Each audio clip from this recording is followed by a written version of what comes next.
Welcome back to Policy and Rights here on Depictions Media Radio. Of course, I am your host, Michael Clogs. And in this next segment from the UN Security Council floor, a briefing by Lynn Hastings, the Deputy Special Coordinator for the Middle East Peace Process, and UN Resident Coordinator and Humanitarian Coordinator for Occupied Palestine Territory on the situation in the Middle East, including the Palestinian question. The Deputy Special Coordinator for the Middle East Peace Process, Lynn Hastings, states immediate steps to reverse negative trends and to support the Palestinian people are essential. The violence must stop.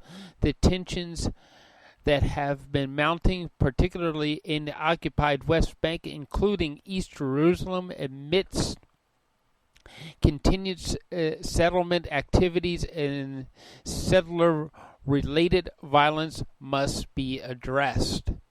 And that is what she's going to do in this next segment with the UN Security Council. Talk about what is actually happening there, what the situation looks like, and possible solutions to bringing peace. As we heard in another past segment about a two-state territory that parties on both sides aren't exactly happy with that as a solution, and they think. And there are some people globally that think that, hey, maybe this is the wrong time to do such a thing. But there has to be a peaceful solution, something that will bring both parties to a table in an agreement so that people can live in peace. And ultimately, if we were to go to Israel today, and we go to the West Bank, and we ask the average person, they don't want violence in their home, in their neighborhoods. They want peace. They want the rockets and the shootings to stop. They don't want to see another journalist targeted and shot. Like we saw in the past few months with a Palestinian journalist who was shot and killed by Israeli sniper. So we need to contact our own officials to put pressure on the idea of a continued peace process, and to bring both sides to some sort of a livable agreement for peace in between Palestine and Israel. So let's listen in and hear what is actually said in the segment.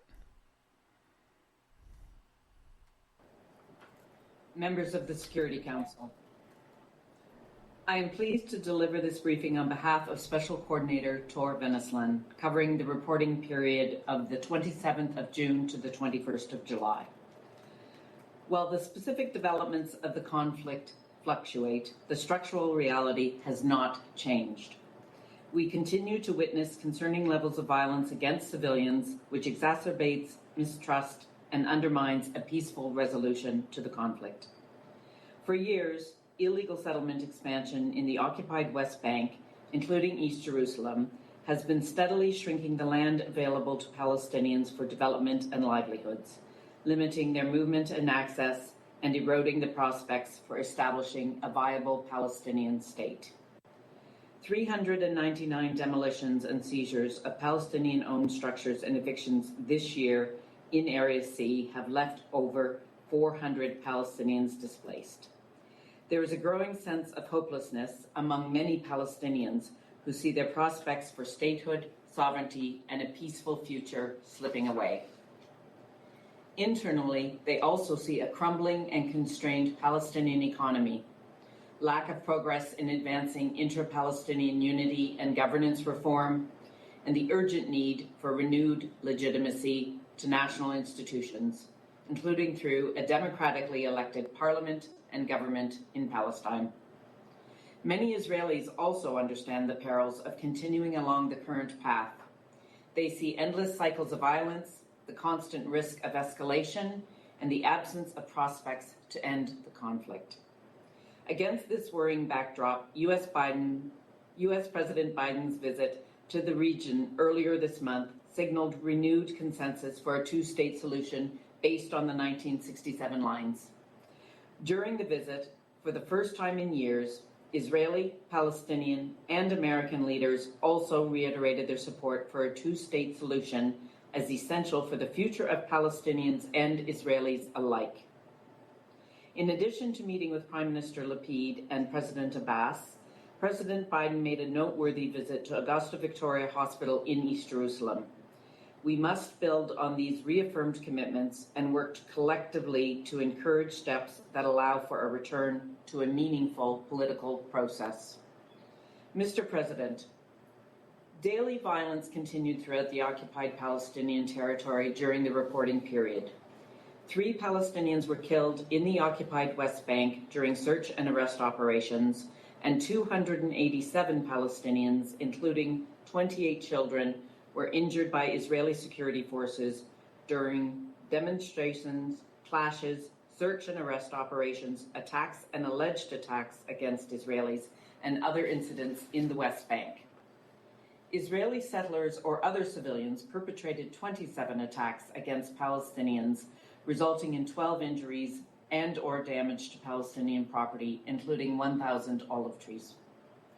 In all, 18 Israeli civilians, including 2 women and 7 Israeli security personnel, were injured by Palestinians in shooting and stabbing attacks, clashes, and the throwing of stones and Molotov cocktails, and other incidents.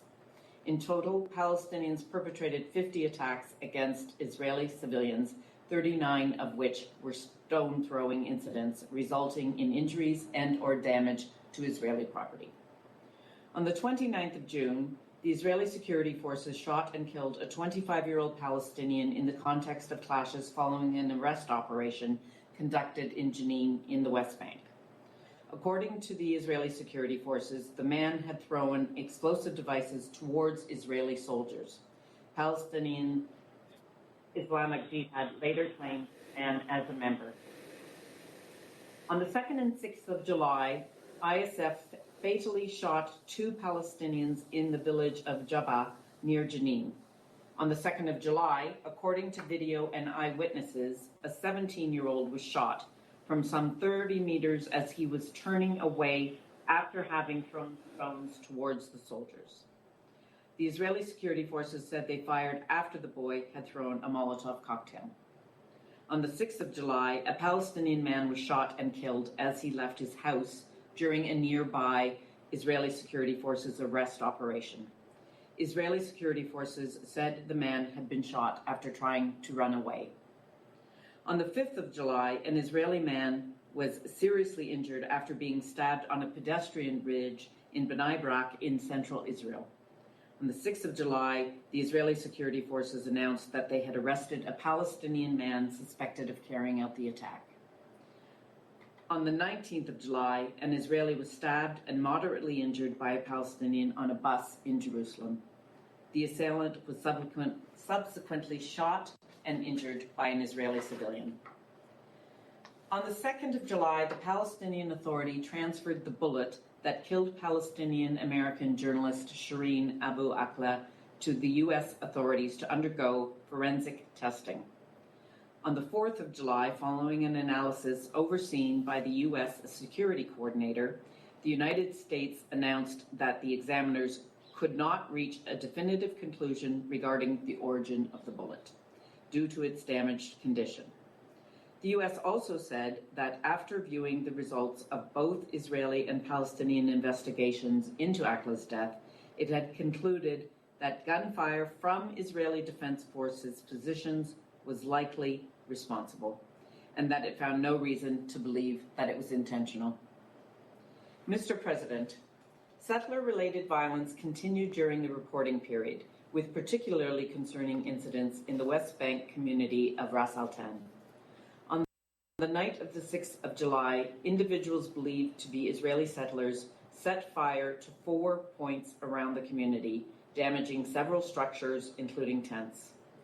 The attack comes on the heels of additional settler attacks against the community in recent weeks, during which 2 residents were injured. I reiterate that perpetrators of all acts of violence must be held accountable and brought swiftly to justice. I also reiterate that security forces must exercise maximum restraint and use lethal force only when strictly unavoidable in order to protect life. Mr. President, on the 20th and 21st of July, thousands of Israelis participated in a widely publicized campaign by a settler organization to establish settlement outposts across the West Bank. In advance of the campaign, Israeli Defense Minister Gantz issued a statement that such efforts are illegal activities that the security services are preparing to thwart. The Israeli Defense Forces and Israeli police also issued similar statements. On the 21st of July, the Israeli security forces removed the 7 makeshift encampments that had been set up and evacuated the Israeli civilians from the area.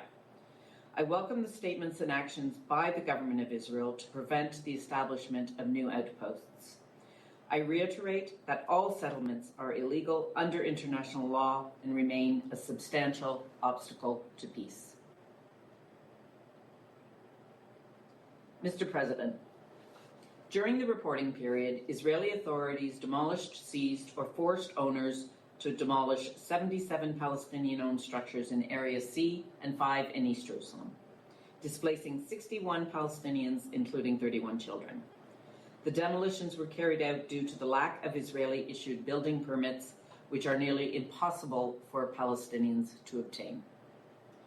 In the wake of the 4th of May ruling by the Israeli High Court of Justice, allowing the eviction of the communities in Masafer Yatta in the southern West Bank to proceed due to their presence in an Israeli-declared firing zone, Israeli forces continued to adopt restrictive measures negatively affecting Palestinian communities and humanitarian actors providing support. Such measures include ongoing military training, related movement restrictions, arrests, including those involving use of force, as well as restrictions on the access of staff of international organizations and Palestinian NGOs to the area. I remain deeply concerned by the potential implications of the High Court's ruling and the humanitarian toll on the communities in question if the eviction orders are carried out. In a positive development, on the 12th of July, Israeli authorities announced that they would advance 6 plans for Palestinian construction in Area C. I urge Israel to further advance such plans and to issue building permits for all previously approved plans for Palestinians in Area C and in East Jerusalem. On the 21st of July, Israel's Supreme Court partially accepted the appeal of a Palestinian family under threat of eviction in the East Jerusalem neighborhood of Silvan, freezing the eviction order until proceedings are completed in a lower court. I call on the Israeli authorities to end the displacement and eviction of Palestinians in line with its obligations under international humanitarian law and to approve additional plans that would enable Palestinians to build legally and address their development needs. Mr. President, on the 30th of June, the Israeli Knesset voted to dissolve itself and call for new parliamentary elections, scheduled now for the 1st of November.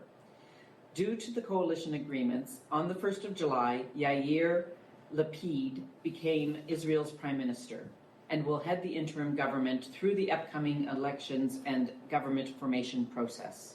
I congratulate Prime Minister Lapid, and the special coordinator looks forward to continuing to work with him to advance steps towards a 2-state solution and a lasting peace between Israelis and Palestinians. Between the 13th and 15th of July, U.S. President Biden visited Israel and the occupied Palestinian territory, meeting with Israeli and Palestinian leaders. During the visit, the President announced a series of initiatives to support the Palestinian people. These include a new multi-year contribution of $100 million to the East Jerusalem Hospital Network, subject to congressional approval, $201 million in funding for the UN Relief and Works Agency, an additional $15 million in humanitarian assistance for Palestinians aimed at addressing food insecurity, and 2 new grants under the Middle East Partnership for Peace Act. On the 16th of July, in the context of President Biden's meeting with regional leaders in Saudi Arabia, the United States announced that Kuwait, Qatar, Saudi Arabia, and the United Arab Emirates also each pledged an additional $25 million to the East Jerusalem Hospital Network. The Biden administration's announcement that Israel has agreed to allow the Allenby Bridge between West Bank and Jordan to operate 24 hours a day, 7 days a week by the end of September will go some way to reduce the long wait thousands undergo at the crossing. The U.S. also said Israel had agreed to accelerate the transition to 4G technology in the West Bank and then in Gaza, and to convene the long-dormant Joint Economic Committee with the Palestinian Authority. I welcome the crucial U.S. and regional support pledged to East Jerusalem hospitals, vital Palestinian institutions that provide health care to patients from across the occupied Palestinian territory. Support for structural reform of the health sector is still needed for sustainable operations of the heavily indebted hospital network. I also welcome and look forward to the implementation of the important commitments made by Israel to improve movement and access for Palestinians at Allenby Bridge, and the transition to 4G technology to support economic growth. In advance of President Biden's visit, on the 7th of July, President Abbas and Defense Minister Gantz met in Ramallah. And on the 8th of July, Israeli President Herzog and Prime Minister Lapid spoke with President Abbas by phone. The continuing high-level contacts between Israel and Palestinian officials are encouraging. I urge leaders on all sides to expand this engagement to encompass underlying political issues. In addition, on the 12th of July, Israeli authorities announced the approval of registration of 5,500 previously unregistered Palestinians and the expansion of a crossing in the northern West Bank to include vehicular traffic between Israel and Jenin for the use of Israeli Arabs. On the 21st of July, President Abbas visited France and met with President Emmanuel Macron. At a joint press conference following the meeting, President Macron affirmed his willingness to help mobilize the international community in efforts to support the resumption of a political dialogue towards a just and lasting peace. Mr. President, statements issued by 10 European foreign ministries announced their governments had reviewed the 21st of October designation of 6 Palestinian NGOs as terrorist organizations. The statements highlighted that no substantial information had been received that would justify a review of the member states' policies, and in the absence of such evidence, the member states confirmed that they will continue their cooperation and strong support for civil society in the occupied Palestinian territory. Going forward, the Ministry of Defense has requested the 3 lawyers representing the 6 NGOs seek approval before continuing to do so.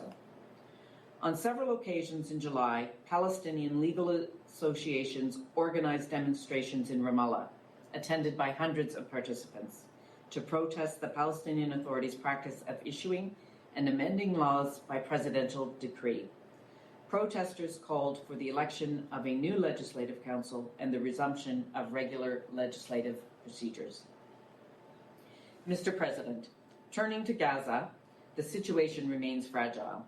As efforts by the UN and other partners continue to deliver vital humanitarian and development assistance, as well as further ease restrictions on the movement of people and goods into and out of the Strip. On the 16th of July, following a period of relative calm, militants in Gaza launched 4 rockets towards Israel. According to Israeli authorities, 1 rocket was intercepted by the Iron Dome system, while the others landed in open areas in Israel. No injuries were reported. In retaliation, the IDF conducted airstrikes against what it said were Hamas targets in the strips, with no injuries reported. On 19th of July, Israeli authorities announced that they had found a bullet in Netiv HaAsara in southern Israel, which they determined had been fired earlier that day from the Gaza Strip, damaging an industrial building. Subsequently, the IDF launched missiles at what it said were Hamas targets in the Strip, again with no injuries reported. Reconstruction and repair of damages incurred during the 2021 escalation continues to require additional funding and the timely disbursement of pledged funding. A funding gap remains of at least $45 million for the reconstruction of totally damaged housing units and $9 million for repairs of damaged housing. On the 3rd of July, on the occasion of the Muslim holiday of Eid al-Adha, Israeli authorities announced that 400 permits would be issued for men above the age of 55 and women above the age of 50 to visit Jerusalem from Gaza. These are the first such permits to be issued since 2017. In addition, Israeli authorities announced that some 500 permits would be issued for Gaza residents to visit first-degree relatives in the West Bank and Israel over the holiday. In June, some 72,000 crossings of people holding Israeli-issued permits through the Israeli-controlled Eretz crossing were recorded. This is the highest number of crossings in 1 month since the tightening of the Israeli closures following Hamas's takeover of the Strip in 2007. June also witnessed an increase of imports into Gaza through Kerem Shalom crossing between Israel and Gaza, with a 12% increase in the number of trucks compared to May. The number of trucks entering Gaza through the informal Saladin crossing between Gaza and Egypt increased by 45% compared to May 2020. Across the occupied Palestinian territory, soaring commodity prices continue to negatively impact Palestinian lives. The UNRWA Gaza Emergency Food Program requires an additional $72 million by September to meet food assistance needs for 1.1 million Palestinian refugees in the fourth quarter. The World Food Program needs an additional $24 million to continue providing assistance until the end of the year to compensate for the decrease in purchasing power. In this context, I welcome recent announcements by the US and the EU confirming their 2022 contributions to UNRWA, which will allow the agency to maintain education, primary health care, and other critical services to Palestine refugees during the summer month. I encourage additional contributions from member states to ensure that needs on the ground can be met. Mr. President, turning to the region, while the ceasefire between Israel and Syria continues to be generally maintained, the situation remains volatile, with continued violations of the 1974 Disengagement of Forces Agreement by the parties. The latest reported incident was brought to this Council and the Secretary General through identical letters of the 22nd of July from the Permanent Representative of Syria concerning the situation between Israel and Syria. It is important that the parties respect their obligations under the terms of the agreement and prevent an escalation of the situation between them. In Lebanon, following the parliamentary elections of the 15th of May, efforts to continue to form a new government continue. It is of the utmost importance that a new government be formed as soon as possible, and that progress is made on reforms needed to address the country's multiple crises. I also underscore the risks to stability posed by incidents such as the launching of 3 unarmed drones from Lebanon towards the Karish offshore natural gas field by Hezbollah on the 2nd of July. I urge all parties to exercise restraint and avoid provocative action that could lead to escalation. On the 15th and 16th of July, President Biden's visited Saudi Arabia, where he met with leaders of the Gulf Cooperation Council, Egypt, Iraq, and Jordan. Following the summit, the U.S. and the GCC issued a joint statement reaffirming their joint commitment to preserve regional security and stability and support diplomacy with the aim of regional de-escalation. Mr. President, immediate steps to reverse negative trends and to support the Palestinian people are essential. The violence must stop. The tensions that have been mounting, particularly in the occupied West Bank, including East Jerusalem, amidst continued settlement activity and settler-related violence, must be addressed. However, there is no substitute for a legitimate political process that will resolve the core issues driving the conflict. As the history of this conflict has so painfully demonstrated, if left unaddressed, the factors contributing to this corrosive situation will only deteriorate further. We must focus on reaching the ultimate goal: 2 states living side by side in peace and security, in line with UN resolutions, previous agreements, and international law.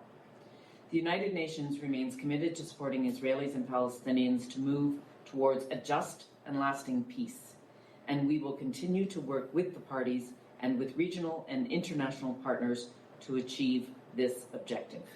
Thank you.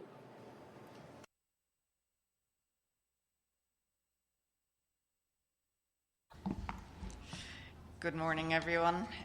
Today we meet for our quarterly open debate on the Middle East. As I leave New York for a new posting next month, I expect this will be my last statement on this file as permanent representative of Ireland. It's abundantly clear to me that Palestinians and Israelis need a political horizon.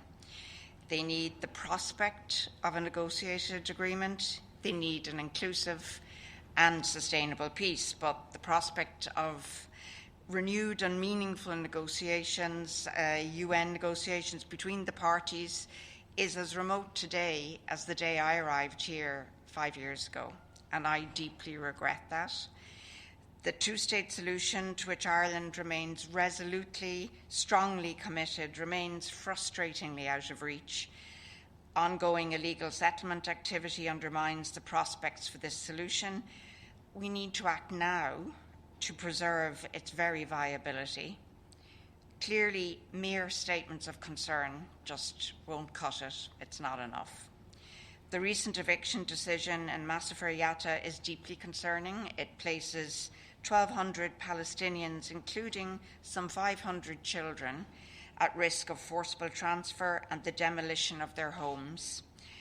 Before I conclude, if I may, I wanted to add a word of sincere thanks to you here at the Press Pool. It's been a professional and personal privilege to work with you. This council, I think, not a world unto itself.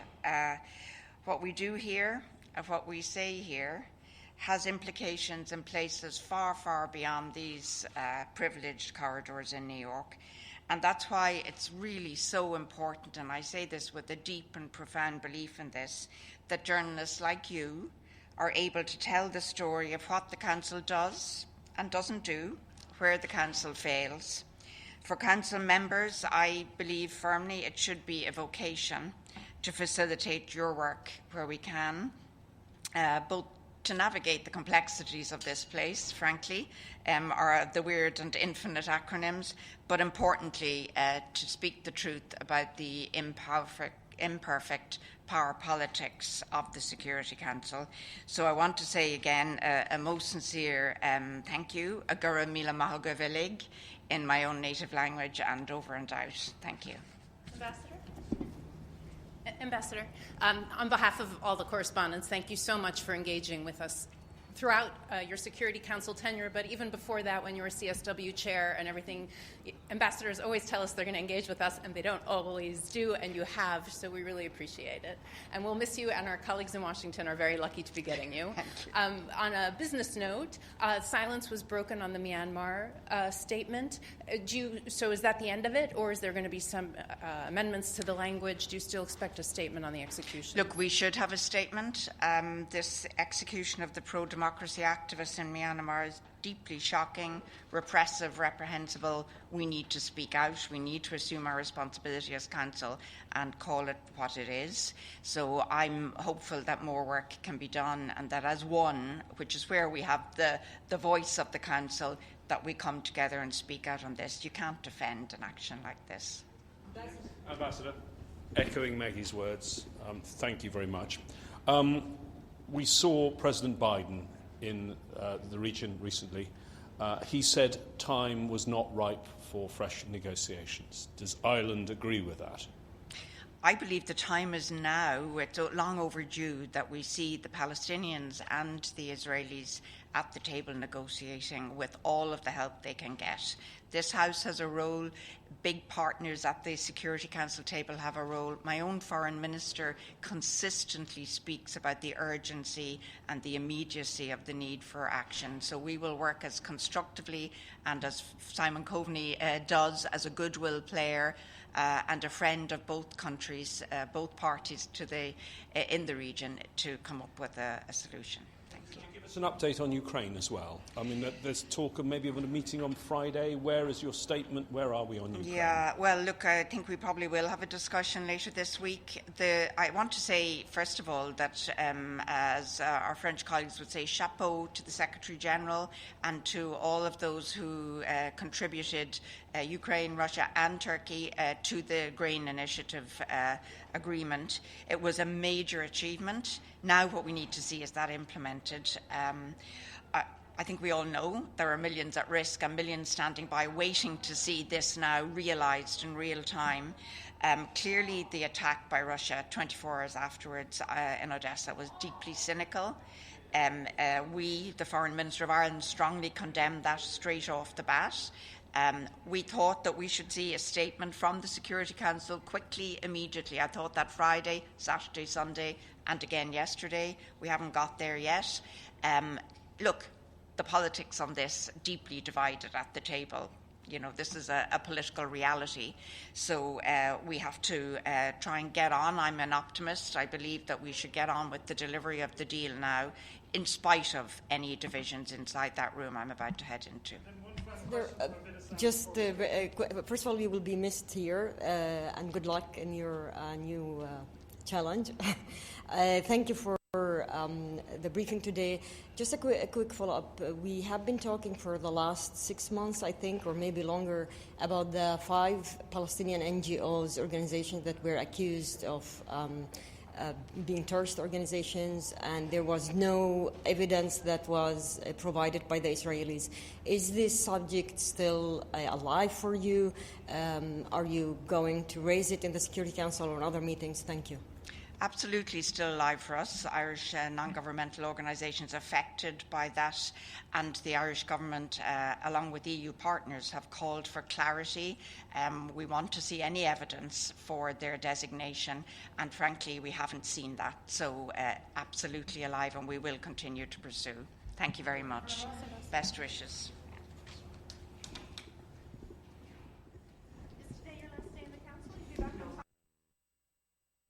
In a few minutes, my guest will be Alison Davidian, the country representative ad interim for UN Women in Afghanistan. She will join us virtually to brief on the situation of women and girls in Afghanistan.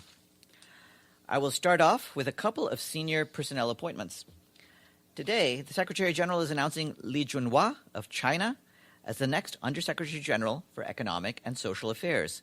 He will succeed Liu Zhenmin of China, to whom the Secretary General is grateful for his commitment and dedicated service to the organization.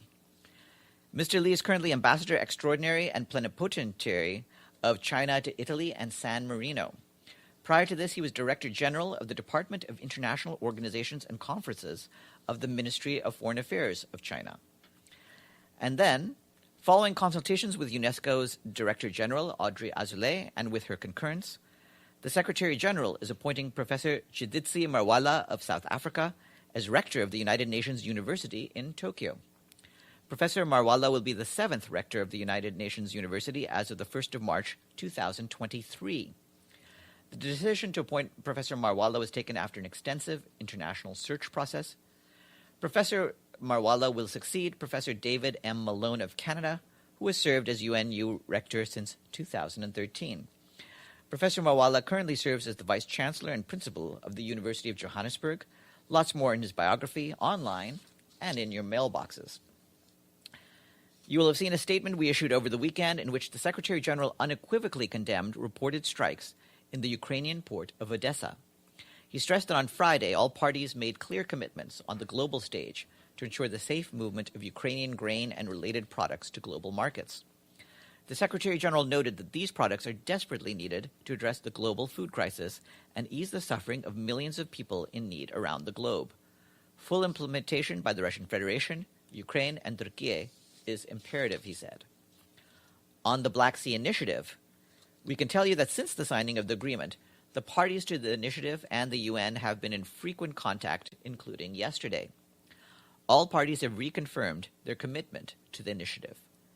The government of Turkey has generously provided a physical space for the Joint Coordination Center where operations are being established now. By tomorrow, all parties and the UN will have a presence in the Joint Coordination Center in Istanbul.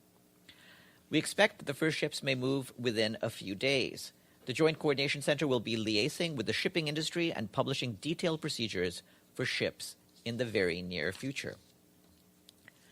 This morning, in the Democratic Republic of the Congo, demonstrators targeted bases belonging to our peacekeeping mission, MONUSCO. In Goma, they forcibly entered and looted UN facilities while also throwing stones, setting tires on fire, and creating roadblocks. Peacekeepers were forced to push back protesters by firing tear gas and warning shots to protect personnel, the UN hospital, and other vital infrastructure.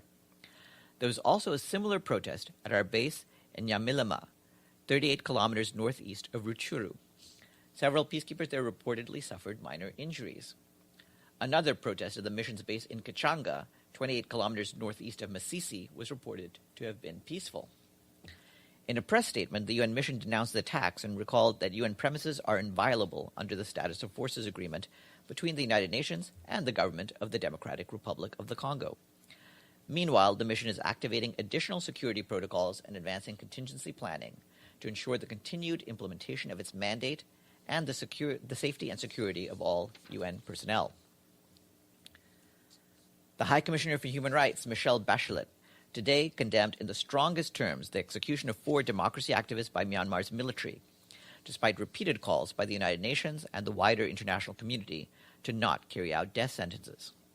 Ms. Bachelet said that these executions, the first in Myanmar in decades, are cruel violations of the rights of life, liberty, and security of a person, and fair trial guarantees. The High Commissioner called for the immediate release of all political prisoners and others arbitrarily detained. She urged the country to reinstate its de facto moratorium on the use of the death penalty as a step towards eventual abolition. Hans Grunberg, the special envoy for Yemen, yesterday condemned the attack that hit the Zaid al-Mokshi residential neighborhood in Taiz, injuring 11 boys and girls, mostly under the age of 10. One boy died of his injuries. The warring parties have obligations under international law to protect civilians, Mr. Grunberg said, adding that the killing and injuring of children is particularly reprehensible. He will continue engaging the parties to renew and expand the truce and ensure that Yemenis nationwide experience the protection, greater freedom of movement, and hope that it is meant to provide.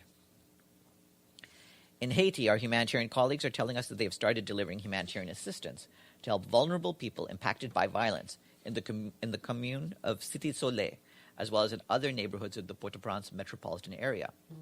In the past few days, we have distributed enough food to feed 7,000 people for a week. We've also distributed drinking water as well as kits of basic relief items, including hygiene and baby supplies, plastic sheeting, and repair items for damaged houses. Protection remains a real concern. According to our colleagues, between the 8th and 17th of July, over 471 people were killed, injured, or unaccounted for. Serious incidents of sexual violence against women and girls, as well as boys being recruited by gangs, have also been reported.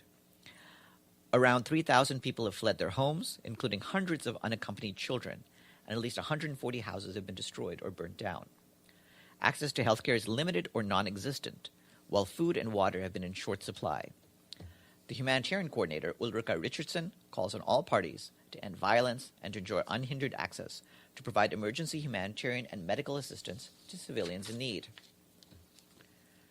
Turning to Afghanistan, our humanitarian colleagues tell us that flash flooding caused by heavy rain yesterday has resulted in civilian casualties and severe infrastructure damage in Nangarhar, Gunar, Laghman, and Nuristan provinces across the eastern region.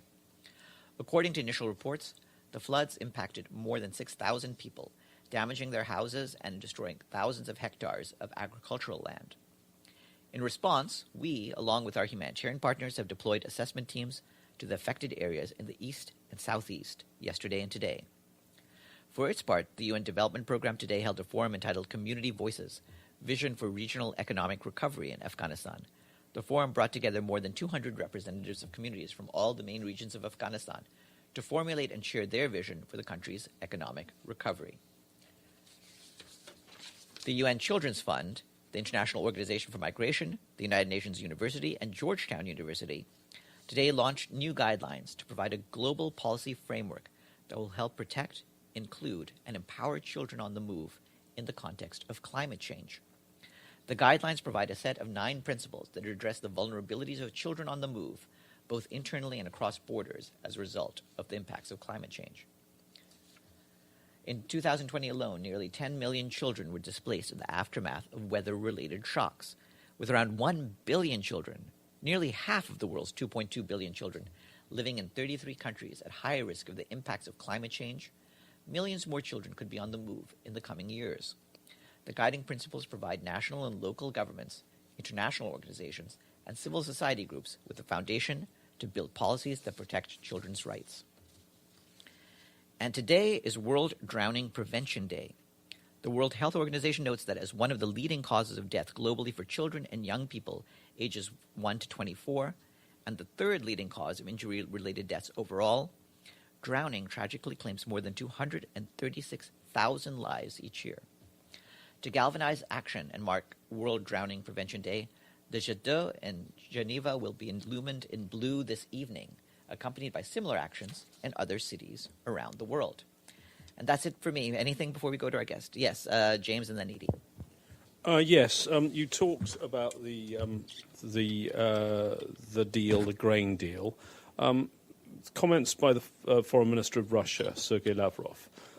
He said, talking about the attack in Odessa, there's nothing in the commitments that Russia signed up to in Istanbul that would prohibit us from continuing our special military operation, destroying military infrastructure and other military targets. Do you believe that they are allowed still to carry out attacks in the area of Odessa under the agreement that they signed with the UN? We want to make sure that under this agreement, under this initiative, all parties do things that are helpful for what the goal of the initiative is, which is, in other words, to enable the safe transportation by merchant ships of commercial foodstuffs and fertilizers. Those ships are traveling to 3 different Ukrainian ports in the Black Sea, one of which is Odessa, the other 2 being Chernomorsk and Yuzhny. And we want to make sure that all conditions are right for the safe travel of ships. Anything that's not commensurate with that is, of course, not helpful for the success of the initiative. Was this attack commensurate? Well, I think you will have seen from the statement that we made, which condemned this attack, that we believe that it was not a helpful thing, and we want all sides, as the Secretary General made clear on Saturday, to fully implement what they have agreed to. Can I do a quick follow-up on that? Sorry, it's a really quick follow-up. Right. Following the strike, can you just repeat what you said at the start? You said that since the strike on Saturday, all the parties have recommitted to the deal. And what conversations has the SG had with any leaders? Well, yeah, what I can say on that, we have been in frequent contact, including yesterday. All parties have reconfirmed their commitment to the initiative. The Secretary General does continue to be in touch, as does Martin Griffiths and Rebecca Greenspan, who were, as you know, the principal players in the various deals that were signed on Friday. They've been speaking to a variety of people. I don't have. I don't know whether they've spoken to the foreign minister, but certainly we're in touch with people at all levels. Yes.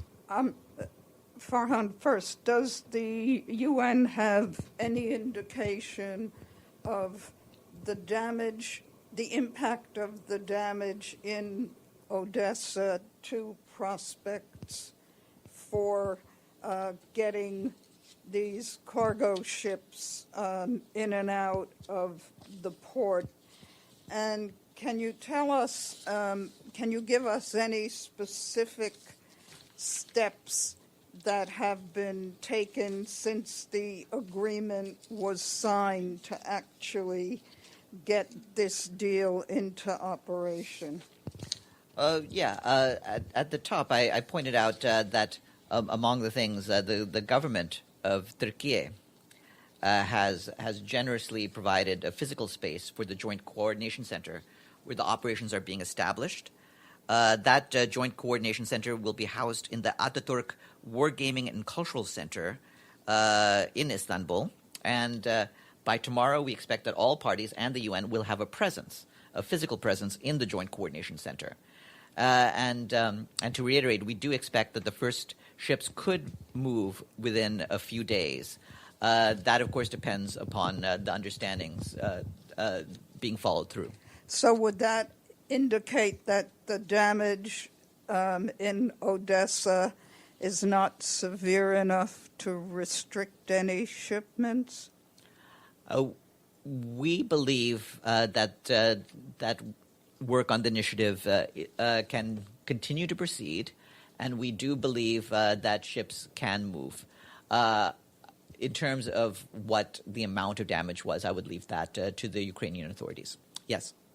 So on the Joint Coordination Center, who's going to be the head person for the UN, if they're all going to be there tomorrow? We will make an announcement once we can. I hope to be able to make announcements for you in the next day or so about who is the head of the UN. And do we know which port in Istanbul will be dedicated for inspections? We'll provide more of these details. We don't have further details to share on inspections reports at this stage, although these issues are being discussed in the Joint Coordination Center. Yes, back to you. I had another question on Myanmar. Is the Secretary General planning to try to have any discussion with the leaders of Myanmar about these executions or trying to prevent future executions? On that, I do think we will have a statement from the Secretary General later clarifying his position. One thing, of course, is the Secretary General does agree with his High Commissioner for Human Rights in the condemnation of these executions. And of course, you're well aware that the Secretary General opposes the use of the death penalty in all circumstances. I believe I have a question online from Edward. Edward, come up, please. Hi, Fahan. Good afternoon. I have several questions. Last week, the Japan National Nuclear Regulator officially endorsed a plan to dump over 1 million nuclear wastewater from Fukushima into the sea, and which is concerned by many countries, as well as the fishery industry in Japan. They said they will process the wastewater, but some of the isotopes would exist, like tritium. They will not be removed by existing technology, and some of them even more dangerous, like ruthenium, cobalt, strontium, and plutonium. They sometimes also skip the treatment. So I just want to know, does the UN think this move would be responsible?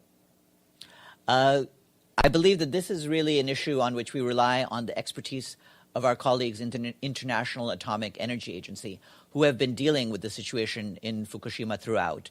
And we can check with them what their position is on this latest policy. But do you think this will set a bad precedent for the future, dealing with this kind of event? Again, we will defer to the wisdom of our colleagues in the IAEA and see what they have to say about how this practice needs to be carried out safely. And if that is it, I'm going to now turn the floor over to our guest,